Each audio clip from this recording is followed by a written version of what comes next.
E o cara foi embora nu, com a mão no bolso, despido. Porque não era verdade. Porque a lei de Moisés não tem o poder de me salvar, nem de interiorizar salvífica e saudavelmente a minha interioridade.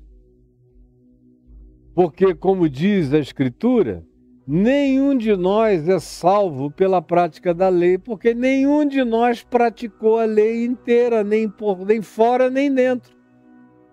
Fora tem alguns arrogantes que, como nunca praticaram algumas coisas mais dramáticas, nunca mataram, nunca adulteraram, ou são gente de cultos e de dízimos e de ofertas, nunca foram a um tribunal, nunca fizeram nada disso, dizem: não sou o cidadão perfeito do reino de Deus na terra. Mas, como Jesus disse, justamente esses que apresentam mais esse certificado de exemplaridade comportamentalista, tanto mais quanto sejam assim, mais introjetam no seu inconsciente as pulsões e as compulsões antagônicas àquilo que eles fazem força para praticar do lado de fora, porque é na base da força, do tranco, da moral, do esforço, da obsessão, do medo, que eles praticam isso aí, temendo juízos humanos e divinos, é que eles praticam, mas não resolveram nada do lado de dentro. Como Jesus disse, são só sepulcros caiados, mas por dentro só tem putrefação e rapina. E aí eles se tornam os seres sem solução interior, habitados pelo inferno, que é o que Jesus diz na sequência. Porque eles não matam, mas são pessoas de ira, de ódio, de insulto, de agressão mortal nos sentimentos, nas emoções. Eles não praticam violências exteriores nem físicas, mas eles são os reis da indiferença, do preconceito, da invisibilização humana, embora do lado de fora eles sejam até capazes de dar uma oferta para o pobre, só para aparecerem para fotografia religiosa. Mas no coração dele, ele despreza aquele pobre, ele jamais quereria aquele cara perto da casa dele, nem da família dele, não leva para casa, que é distância. E Jesus vem e expõe, vira tudo ao avesso. Aí mostra que as pessoas mais desprezadas por eles, os religiosos, como, por exemplo, os pecadores, as prostitutas, os desprezáveis daquela sociedade do primeiro século judeu, dos dias de Jesus, estavam mais na frente no reino de Deus, precediam todos os religiosos de Israel em relação a entrar no reino de Deus. E quem fez esse diagnóstico e trouxe esse juízo foi Jesus, não fui eu, foi Jesus. Eu sou um mero repetidor de Jesus. Não percebeu ainda? Eu tenho prazer de o ser.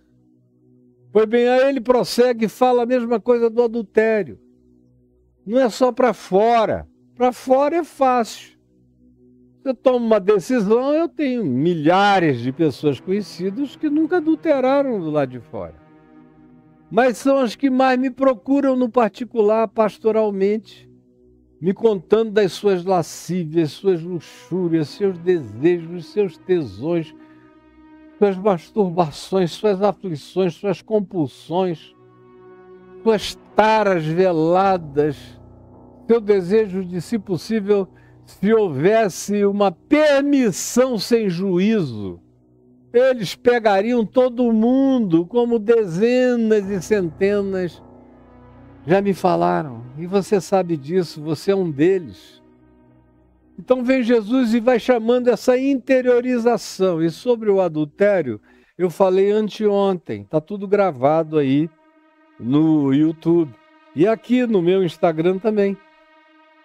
Aí uma vez que ele diz isso, e ele fala que não basta não fazer do lado de fora, e diz: eu vos digo muito mais profundamente do que Moisés jamais alcançou, porque Moisés não conseguiu obedecer à própria lei que ele trouxe.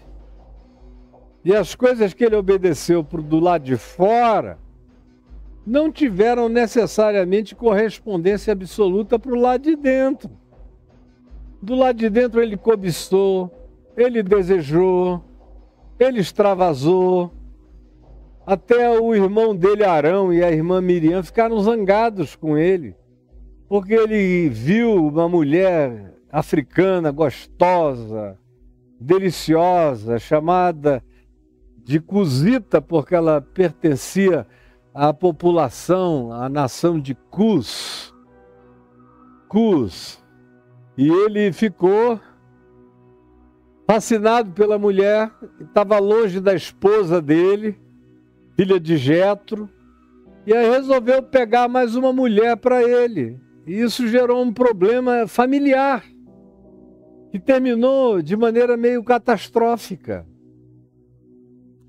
E porque no coração, Paulo diz em 2 Coríntios 13, que aquele cara que desceu o Monte Sinai com o rosto resplandecente, radioativo, que ninguém conseguia olhar porque era ofuscante, queimava, teve que usar um véu para não prejudicar quem olhasse para ele.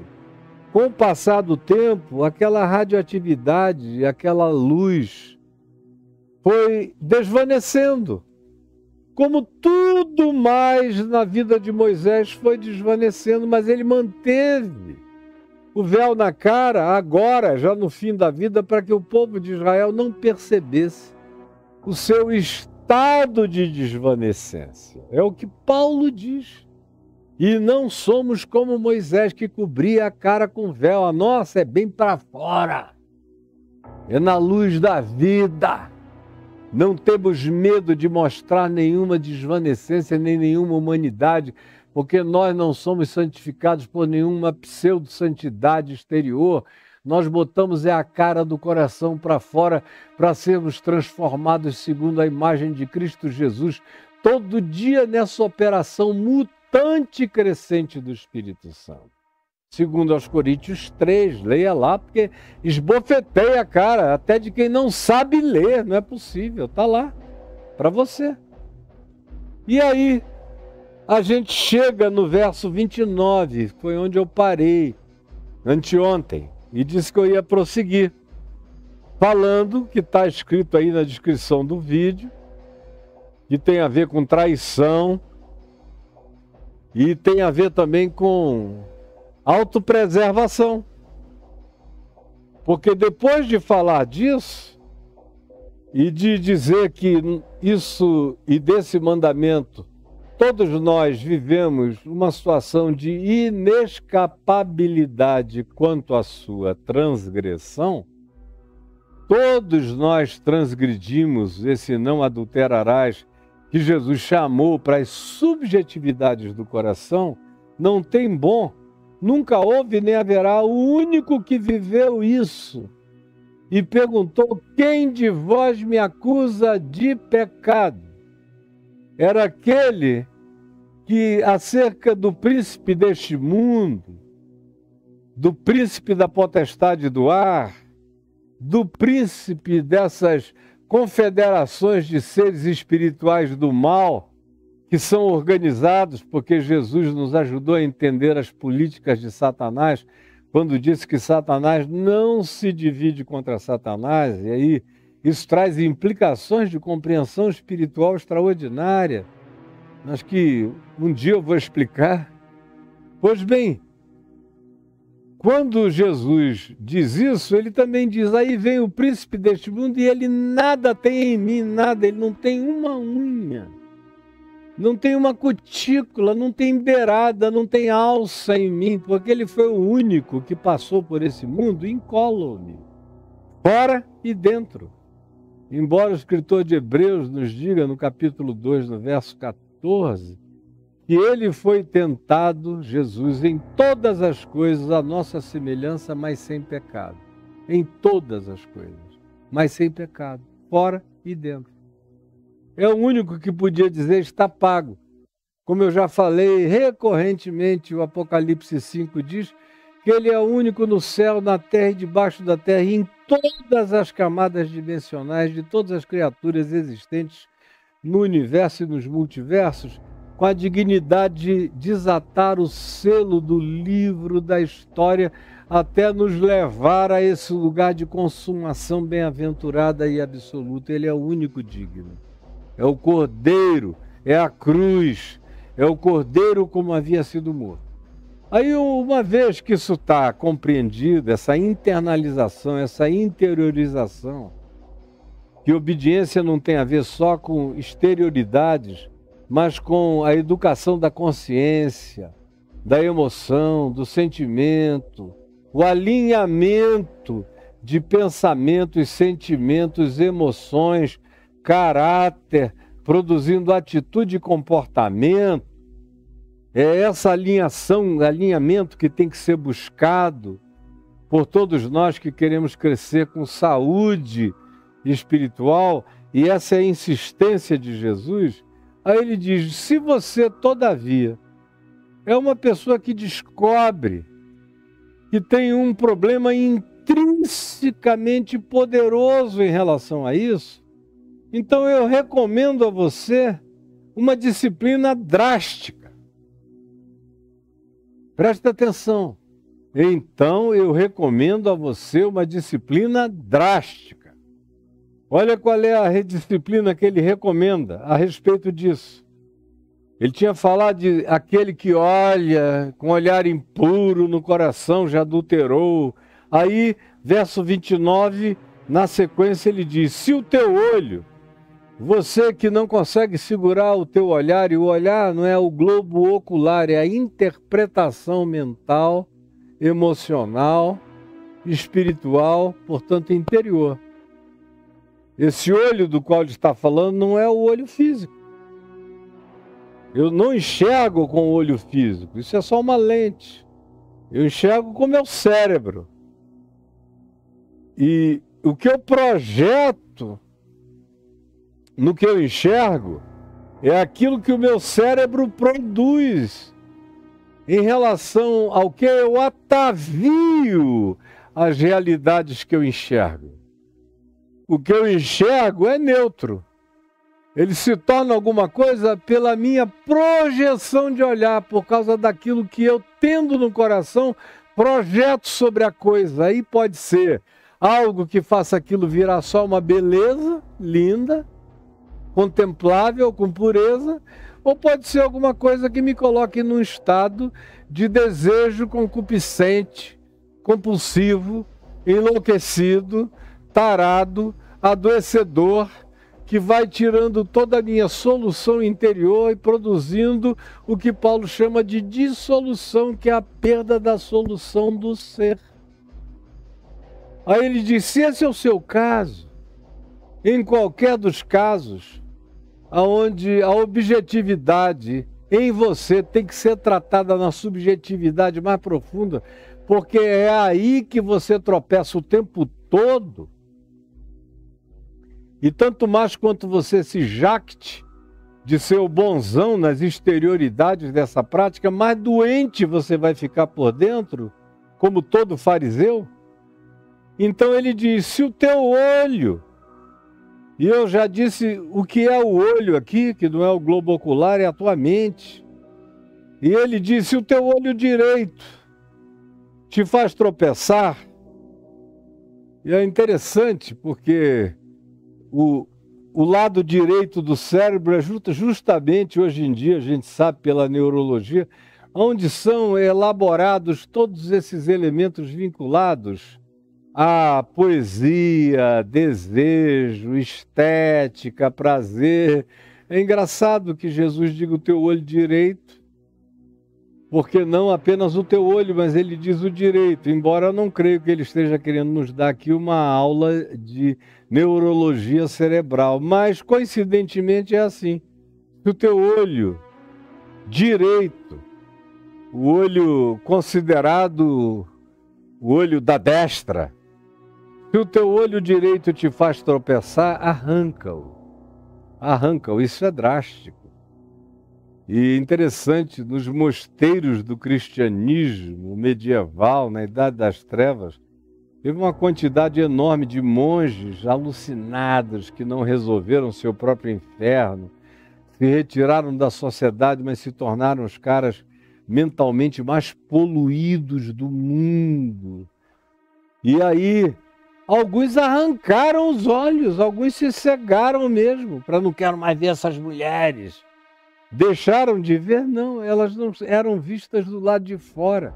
Elas eram concebidas e são sempre concebidas do lado de dentro. Essa subjetividade desejosa contra a vida, ou que coloca a gente para além da margem da saúde mental e espiritual, produz isso. E Jesus disse, olha, se você está nesse estado, a minha proposta é de uma disciplina radical para você praticar, arranca isso de ti. E na sexta-feira eu disse o que a gente precisava começar a fazer. Primeiro é reconhecer que a gente tem esse potencial e que ele pode se desenvolver enormemente. A segunda coisa que eu disse anteontem foi: você tem que admitir que é um ente caído. Não fique brincando de ser um santo, porque você não o é.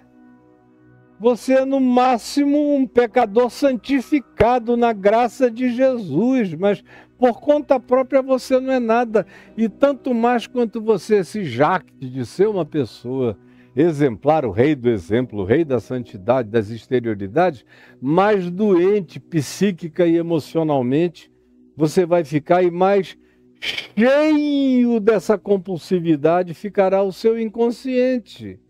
Então, a primeira coisa que eu tenho que fazer é essa, saber que isso é potencialmente algo que pode me atingir. A segunda é saber que eu sou um ser caído.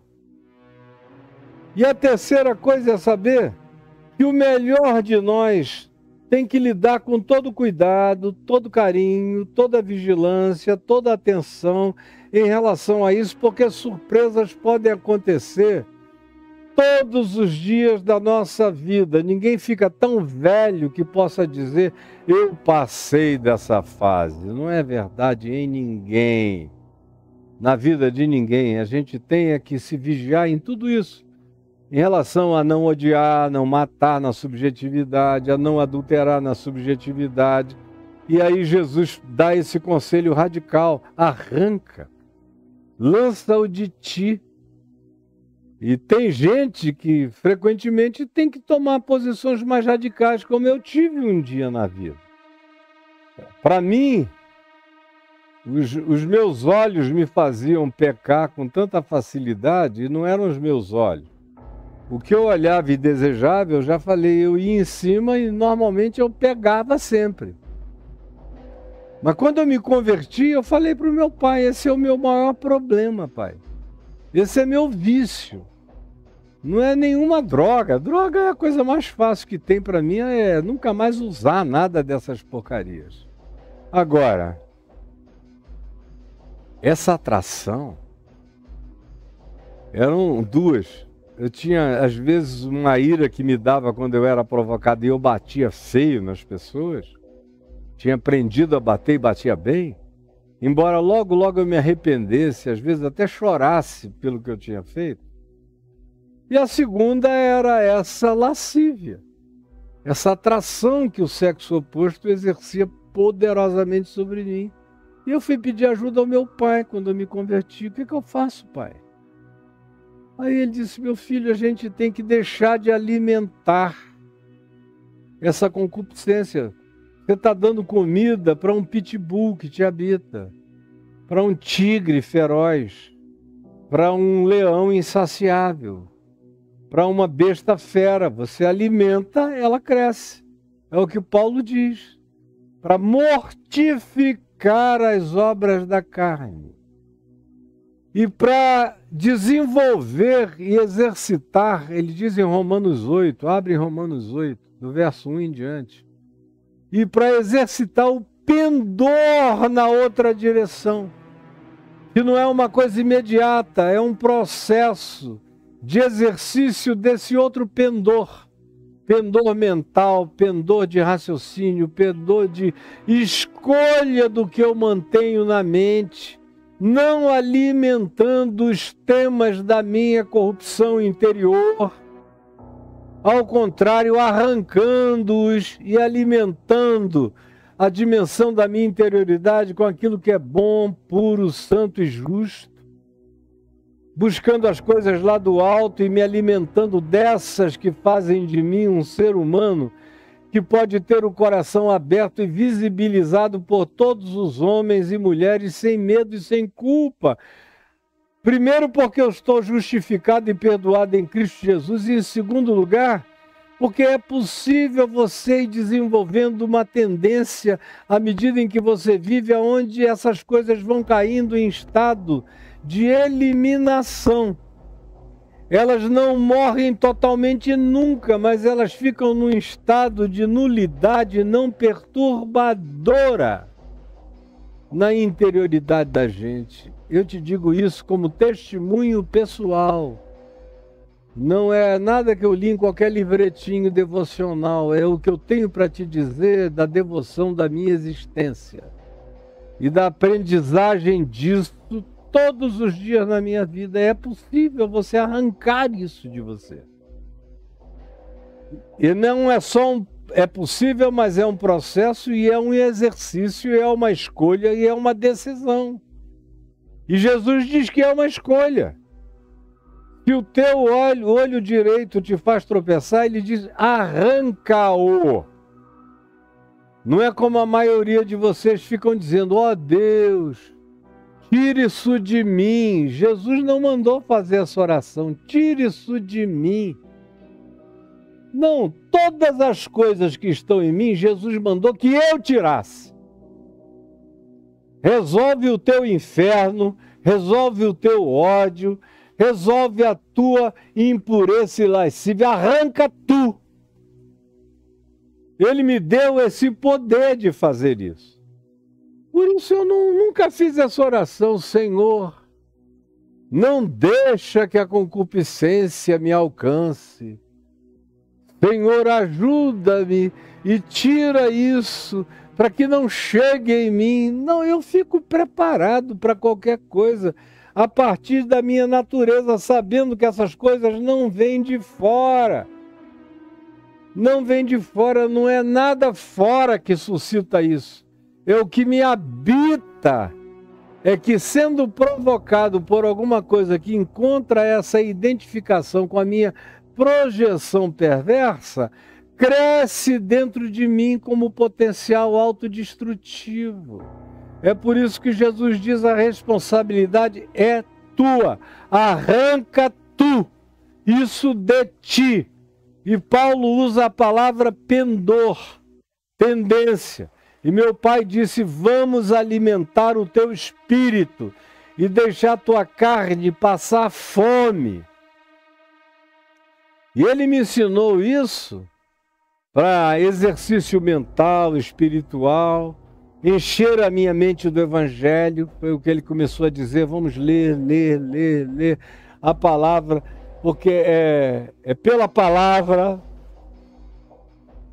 que a tua fé vai crescer, porque a fé vem pelo ouvir, pelo entender, pelo discernir, pelo se apropriar da palavra de Cristo, do Evangelho de Cristo.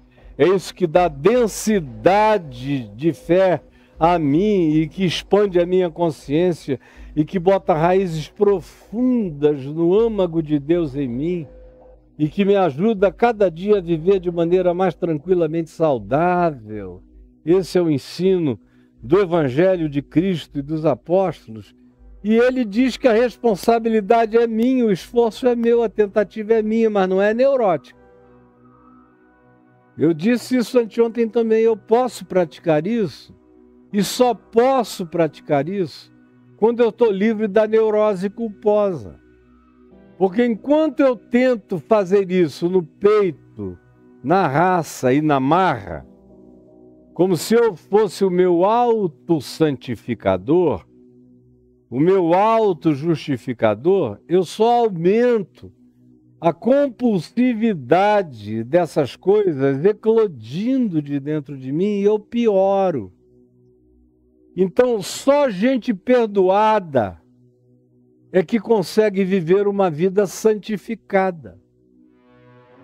Só gente que sabe que na cruz Jesus já levou todas as nossas iniquidades, todos os nossos pecados, objetivos e subjetivos, todas as nossas contradições já estão todas perdoadas. Eu olho para Jesus e sei que eu sou um homem perdoado, limpo e assentado nas regiões celestes em Cristo Jesus.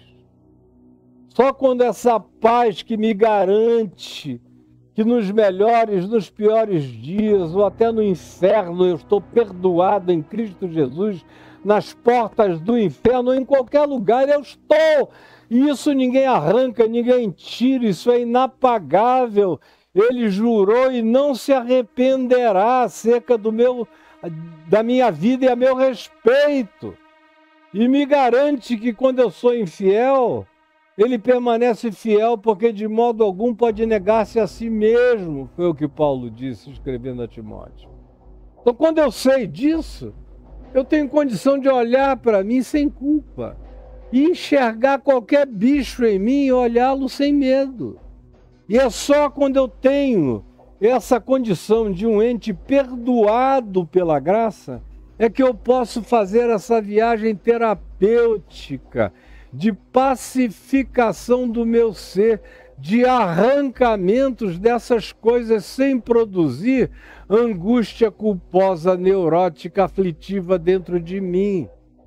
É por isso que o religioso fariseu tenta bancar isso por conta própria e adoece de neurose culposa. E fica dodói da cabeça, da cognitividade, das emoções, entra em todo estado de transtorno mental, como a gente acompanha, e eu acompanho há meio século. Não, é só quando a gente pode olhar para dentro de si na graça, sem medo e sem culpa, se sabendo perdoado em qualquer circunstância, é que a gente examina quem a gente é sem medo. E a gente ganha o poder de arrancar isso. Ir arrancando isso e desplantando isso de dentro da gente.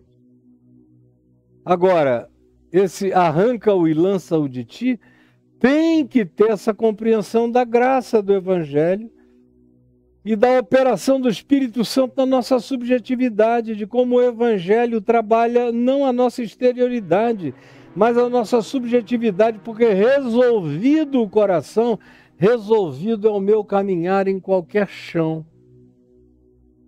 Arranca-o de ti, pois te convém que se perca um dos teus membros, ou que diminuam os teus potenciais. Porque tem muitas vezes em que a gente não arranca isso da gente, porque a gente tem orgulho, jactância, soberba do nosso poder de conquista, de sedução, ou de influência, é o nosso narcisismo operativo.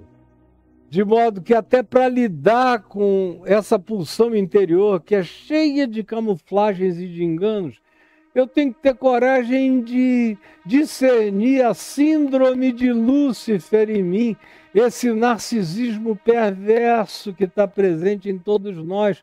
Só assim eu me enxergo e eu tiro, eu arranco, eu puxo. E eu vivo em paz, sem saudade de nada e também sem culpa de coisa alguma. E sem medo das recorrências. Porque mesmo que haja alguma recorrência, eu vou lidar com ela do mesmo modo pacificado, resolvido em Cristo Jesus, onde os meus infernos todos foram resolvidos eternamente. Os existenciais e os de qualquer outra possível natureza estão consumados e resolvidos, e o meu escrito de dívida que havia contra mim foi rasgado na cruz. Essa é a diferença, essa é a paz, essa é a saúde mental, essa é a autopreservação, porque o que a transgressão desse mandamento produz de malignidade para mim, seja do lado de fora, esteja do lado de dentro, quando nada fora é visto, só é pacificada quando eu tenho esse entendimento, essa compreensão e alcanço a possibilidade espiritual, psíquica e existencial dessa prática. Aí ele prossegue e nos diz o seguinte: é melhor que você abra mão disso, desse potencial, que você jogue esse membro fora, esse poder fora, do que você venha se perder por inteiro. Não faça autopreservação daquilo que produz autodestruição completa. Não faça autopreservação tópica, nem autopreservação de qualquer que seja o elemento imediato, se ele te colocar numa perspectiva de autodestrutibilidade total.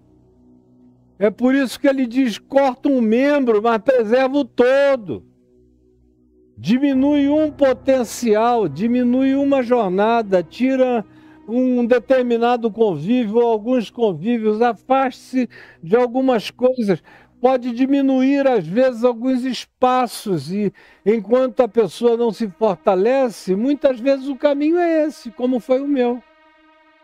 Eu sabia que eu não iria me dar bem no dia seguinte, indo para aquela roda de gostosas que eu pegava quem eu queria, ficando lá na brincadeira, eu iria dançar. Então o que eu fiz? Eu me concentrei a leitura do Novo Testamento até decorá-lo, a Bíblia toda lendo, até tê-la todinha na minha mente, e jejuando e orando, dias e dias e dias e dias, às vezes 5, 6 dias jejuando, dia sim, dia não, 24 horas, e ali eu fui aprendendo que o grande prazer da minha vida era quando eu tinha esse tempo de silêncio absoluto, quando o âmago do Evangelho se plantava em mim, nas dimensões mais profundas do meu ser, e ia desenvolvendo aquele carnegão da graça dentro de mim, ia me fortalecendo, e eu ia enfrentando demônios de todos os tipos, vendo doentes serem curados pela imposição das mãos, vendo a graça de Deus vazando, me alegrando no poder do Espírito Santo,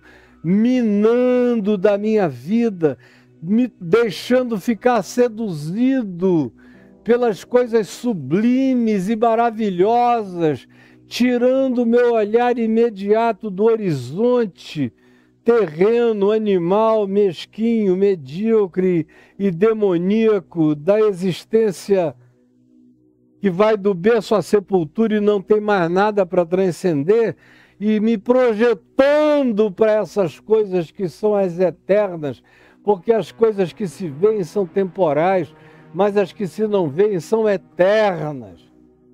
E as coisas que se veem caem em estado de corrupção, as que se não veem são incorruptíveis.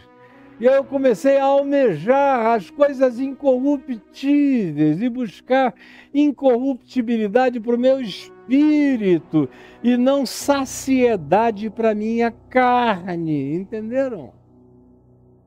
Aí Jesus prossegue um pouco mais no verso 30 e diz: e se a tua mão,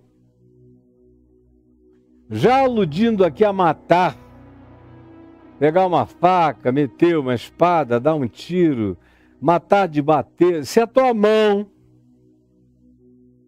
direita, tua mão forte, tua mão da espada ou da defesa, mas que no teu caso é de ataque, porque é usada sempre de maneira agressiva, te faz tropeçar, reduz esse potencial, reduz.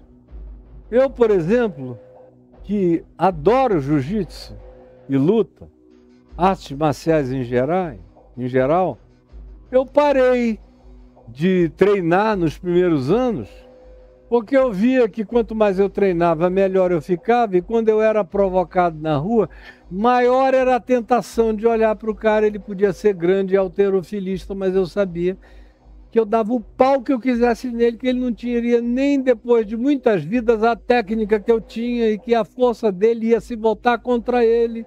Eu já tinha feito isso tantas vezes que eu sabia como é que funcionava. Exatamente em meu favor. Aí eu parei. Parei de treinar, não porque eu achasse que era pecado, mas é porque eu discerni que aquele era um potencial que naquele momento da minha vida eu precisaria arrancar, tirar, não praticar, para que eu encontrasse o meu equilíbrio pleno. Hoje em dia eu poderia treinar de manhã, de tarde, de noite, que não iria acontecer nada, eu não iria ter essa pulsão violenta em direção de ninguém. Mas naquele tempo, meu Deus, o meu reflexo ainda era esse, eu tive que parar. E às vezes são escolhas dramáticas que a gente tem que fazer. Como alguns dos meus amigos mais íntimos, e que eram meus companheiros de bacanais, os mais variados, ficaram com raiva de mim, porque nos 3 primeiros anos eu me afastei. Eu os visitava, cumprimentava, tá tudo bem, querido, isso e aquilo. Fica aqui, vamos sair, Caião. Olha só, as mulheres não estão entendendo nada, por que você não está presente e tal. Eu digo, obrigado, tal, e ia embora. Não discutia, não dizia nada. Mas nos 3 primeiros anos, eu fui arrancar. Foi só depois que essas coisas estavam relativamente arrancadas de dentro de mim, é que eu fui me dando ao prazeroso luxo de reencontrá-los e de levá-los para dentro da minha própria casa. Porque eles tinham perdido completamente o poder de me influenciar, ao contrário. Eu já era um pregador do Evangelho, celebrado na cidade inteira, e já indo pelo Brasil afora, começando aí, eles eram em estado reverente e perplexo em relação ao que Deus, e só Deus poderia ter feito aquele milagre na minha existência. E disso, todos que me conheceram antes sabiam completamente. Então, arranca. Mas para arrancar precisa estar perdoado, sem neurose, tem que saber que já foi cumprido. Para você poder lidar com a sua interioridade sem todas as pulsões culposas, neuróticas e exacerbadoras das pulsões que supostamente você está tentando eliminar dentro de você. Mas se você não fizer isso já com o coração pacificado pelo perdão de Deus em Cristo, você só vai criar neurose, aumentamento, amplificação, superlativização do seu inferno interior. Então arranca de ti, arranca de ti, arranca de ti. Então hoje, eu estou dizendo a você o que e como a gente pode, na prática, e cada um é cada um. Eu estou contando para você o meu exemplo. E eu ensinei a mesma coisa no curso dos anos para milhares de pessoas que praticaram e chegaram às mesmas soluções e resultados pacificadores. Eu nunca encontrei de fato ninguém com a intensidade com a qual eu pratiquei aquilo, porque os primeiros 10 anos da minha vida foram dedicados àquela batalha espiritual não neurótica, não paranoica, mas prazerosamente vivida de jejum, oração, absorção do Novo Testamento, absorção da mente de Cristo, dos pensamentos de Cristo. Por isso é que você olha daí e pensa que veio por osmose, não. Foi uma década de Novo Testamento, de leitura, absorção, que eu era capaz de declamar cartas de Paulo, às vezes até dormindo, porque eu sou sonâmbulo. A minha primeira esposa, mãe dos meus filhos Ciro, Davi, Lucas e Juliano e Luizinho, que já está no céu junto com o Lucas, ela lembra, ela era jovenzinha e eu naquela paixão de jejum, de oração, como eu ficava em pé dormindo no quarto e recitava evangelhos inteiros, saíam da minha boca porque eu estava impregnado. E nos 10 primeiros anos era jejum dia sim, dia não, dia sim, dia não, dia sim, dia não. Meu grande prazer era ver alguém liberto de um espírito maligno. era impor as mãos sobre os doentes e vê-los curados. Era atender, atender, atender e atender. E quando eu comecei a viajar, eu pregava às vezes 13, 15 vezes num dia. Começava às 6 da manhã e ia terminar muitas vezes 2 horas da madrugada, 3 horas, atendendo gente com prazer. E quanto mais eu me dava, mais eu ficava cheio. Então eu sei que tem muito pouca gente que é assim como eu fui. Mas você não precisa ser todavia como você é. Que é esse preguiçoso, com um desleixo absoluto, e que fica fazendo essas orações da preguiça, que são essas de, ó Deus, tira isso de mim. Ele não vai tirar nada de ti. Ajuda-me a não olhar mais para lá. É você que não tem que ver, é você que não tem que alimentar, é você que tem que decidir o pendor, é você que tem que escolher o cardápio, o que você vai comer e alimentar com isso a sua alma, a sua mente, a sua vida. É você. E Jesus disse que era você que estava responsabilizado por isso.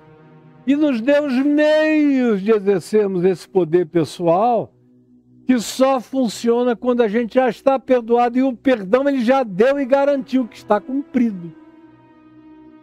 Para que eu possa viver esse novo projeto de vida, essa novidade de vida em Jesus. E eu vou parar hoje por aqui. Vou parar nessa sexta-feira por aqui. A gente está na iminência de ver uma tempestade maravilhosa chegar. Nós estamos precisando aqui em Brasília de uma chuva poderosa. Não sei se vocês estão ouvindo o vento bater aqui em cima do nosso estúdio. Vento. A água ainda não caiu, mas eu estou com muita esperança de que ela venha. E da terça-feira que vem eu prossigo com você aqui em Mateus 5, versos 31 e 32, que são importantíssimos. Quando Jesus diz, também foi dito, já é uma outra coisa. E aí a gente vai ver essa outra coisa que tem a ver com divórcio. O que é o divórcio para Jesus? Por que foi instituído o divórcio? Como Jesus interpretava o divórcio? E eu quero que você esteja aqui comigo, tá bom? Terça-feira que vem, e convide a todas as pessoas. E eu te peço, Jesus, que essa conversa, essa palavra simples, infantilmente declarada, para que ninguém se exima dizendo foi complicado e eu não entendi, porque não dá para ser mais simples, nem mais claro. Assim mesmo, há um véu no entendimento da maioria. A religião cega, a presunção cega, a arrogância cega, o moralismo cega, a jactância cega, a distração e o príncipe deste mundo, que cega o entendimento dos que já estão com propensão à incredulidade. E aí não entendem nada, não querem entender, têm olhos, mas não veem, têm ouvidos, mas não escutam nem ouvem, têm coração, mas não aprendem nem discernem, têm compaixão. Porque esses são os que não querem ser curados pela tua palavra.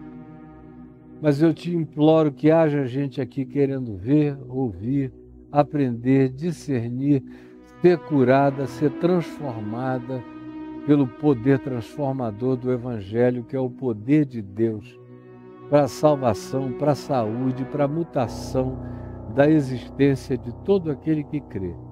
É o que eu te imploro, em teu nome.